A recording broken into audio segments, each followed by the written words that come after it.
Olá, irmãos, que Deus possa abençoar grandemente a vida de cada um de vocês.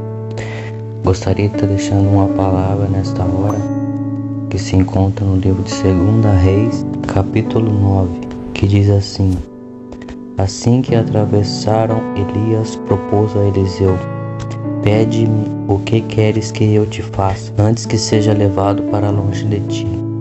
Ao que respondeu Eliseu: Rogo-te como herança, porção dobrada do poder espiritual. Elias respondeu: Em verdade pediste algo muito difícil. Todavia, se me vires quando eu for levado da tua presença, assim se fará contigo. Porém, se não conseguires perceber o meu arrebatamento, não se fará. Enquanto estava caminhando e conversando, um carro de fogo puxado por cavalos e chamas separou-os um do outro. Elias subiu ao céu num redemoinho. Assim que viu tudo isso acontecendo, Eliseu gritou: Abba, meu mestre, meu pai, tu foste com os carros de guerra e os cavaleiros de Israel. E quando já não podia mais segui-lo com os olhos, Eliseu tomou as próprias vestes e rasgou ao meio. Então, irmãos, vemos nessa passagem a linda história do profeta Elias e de Eliseu. Eliseu estava sendo ensinado, estava sendo instruído por Elias. Nós vimos nessa passagem que os dois andavam sempre juntos, Elias ensinando a Eliseu. E Elias já sabia do seu arrebatamento. Deus já havia falado com ele que ele iria ser arrebatado. Então ali Elias, ele resolve abençoar Eliseu. Então ele fala para Eliseu no capítulo 9: Pede-me o que quiseres que eu te faça, antes que seja levado para longe de ti. Então Eliseu, ele pede: eu quero porção dobrada do teu espírito.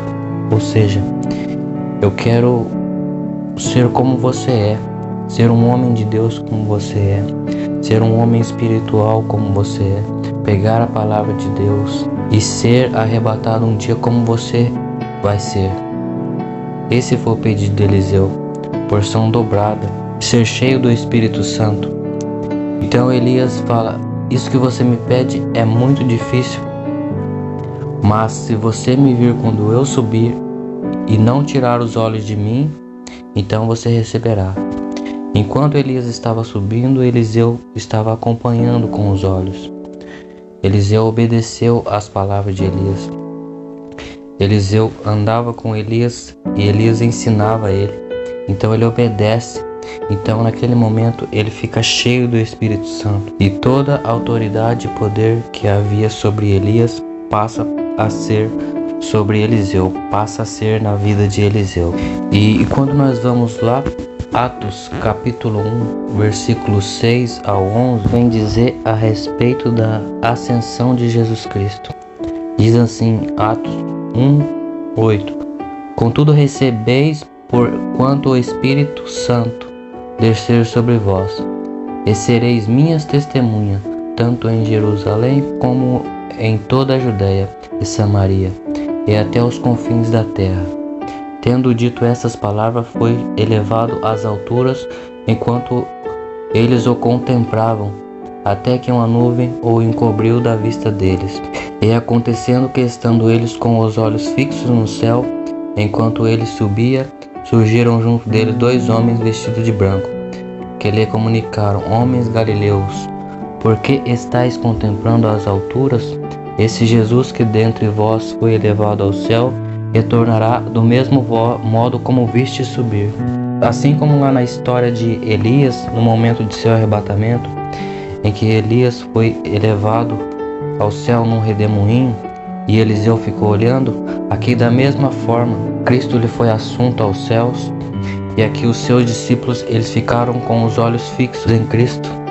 A Bíblia fala no versículo 9 e 10: Assim também depois que Jesus andou 40 dias com os apóstolos, com o seu corpo glorificado, e depois foi assunto aos céus.